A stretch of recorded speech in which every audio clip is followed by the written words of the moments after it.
नाही, सातत्याने लोकसभेच्या नंतर झालेल्या विधानसभा निवडणुकांमध्ये 70 ते 80 लाख नावं ही नव्याने समाविष्ट करण्यात आली.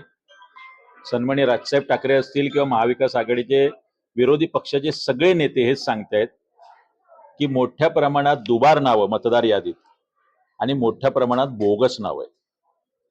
सेम बेलापूर विधानसभेत विधानसभा निवडणुकीच्या अगोदर 15,000 दुबार नावं आणि 18,000 ज्यांचा नावांचा थांगपत्ता लागत नाही, ज्यांच्या पत्त्याच्या समोर तो कुठला नेमका पत्ता आहे तो सापडत नाही, अशी नावं आम्ही निवडणूक निर्णय अधिकाऱ्यांना दिली होती.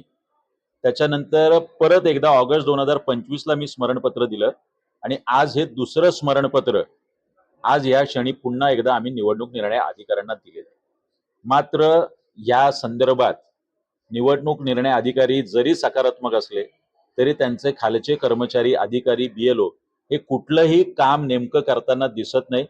माझ्यासमोर आता 148 क्रमांकाची यादी आहे, ज्याच्यामध्ये नाव आहे नाझमीन गाझी, त्यांचं नाव लिहिलंय शरीफा गाझी फादर नेम, आणि हाऊस नंबर आहे सुलभ शौचालय. हे काम आहे निवडणूक अधिकाऱ्यांचं. अशा पद्धतीने सगळ्या याद्यांमध्ये बेलापूर विधानसभेच्या गोंधळ आहे. पाम बीच रोड, सानपाडा अशा नावावर कमीत कमी 100 ते 200 नाव आहेत. 10च्या वर नावं असतील तर स्वतः AROने निवडणूक निर्णय अधिकाऱ्यांनी जाऊन पाहणी करायची असते. आज आम्ही ती मागणी केली. निवडणूक अधिकाऱ्यांनी वेबसाईटवर जी नावं टाकली डिलीटेड 3,000 नावं आमच्या तक्रारीनंतर, त्याच्या समोर कुठलाही पत्ता नाही. ती नावं का वगळली? ती स्थलांतरित आहे, मृत आहे. आमच्याकडे दिवाळे गावामध्ये आमचे पदाधिकारी भूषण कोळी 51 मृत व्यक्तींची नावं, आतापर्यंत त्यांनी 4 वेळा ऑब्जेक्शन घेतलं. सातत्याने होणाऱ्या पुढच्या मतदार यादीत ती नावं आहे तशी असतात. जो गोंधळ ह्या याद्यांमध्ये आहे तो गोंधळ निस्तारा याच्यासाठी आज आम्ही इथे आलोय.